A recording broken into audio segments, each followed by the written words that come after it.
ఇప్పుడు ఈ మధ్య కాలంలో రీ రిలీజ్ అనేది ఒకటి బాగా ఎక్కువైపోయింది సార్. ఏమంటున్నారంటే మనం ఇంతకుముందంటే పేర్లు చెప్పినా తప్పే లేదన్న థాట్‌లో చెప్తాం. 'భైరవ్' అనే సినిమా రిలీజ్ అయినప్పుడు 'ఖలేజా' రీ రిలీజ్ అయింది. బయటకొచ్చి చూస్తే మొత్తం అందరూ బయటకొచ్చి పబ్లిక్ టాక్ అంతా 'ఖలేజా' మీద ఉంది.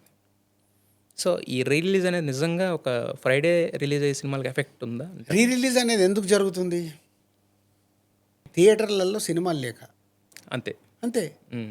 మీరు థియేటర్లలో సినిమాలు ఉంటే రీ రిలీజ్ ఎగ్జిబిటర్ ఎందుకు వేస్తాడు? హ్మ్. కొత్త సినిమా లేదు అడిగి. హ్మ్. కనీసం రీ రిలీజ్ చేసిన అంటారే ఈ షో నాకు ఫుల్ అవుతుందని రీ రిలీజ్ చేస్తున్నాడు. హ్మ్. రీ రిలీజ్ చేసేంత టైం ఎక్కడుంది ఎగ్జిబిటర్? హ్మ్. థియేటర్లు ఖాళీ ఉండడం వల్ల హ్మ్. అరే ఈ వారం ఖాళీ ఉంది ఒక సినిమా రిలీజ్ చేద్దాం, హ్మ్.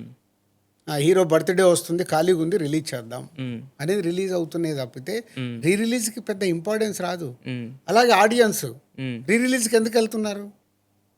వాళ్ళకు ఓటీటీలో లేదా సినిమా, ఉంది. టీవీలో లేదా, హ్మ్. పైరసీ దాంట్లో లేదా, ఫోన్లో లేదా, అన్నిటి దగ్గర ఉన్న వాళ్ళు ఎందుకు వెళ్తున్నారు? హ్మ్. వాళ్ళకి సరైన సినిమా మనం ఇవ్వట్లేదు.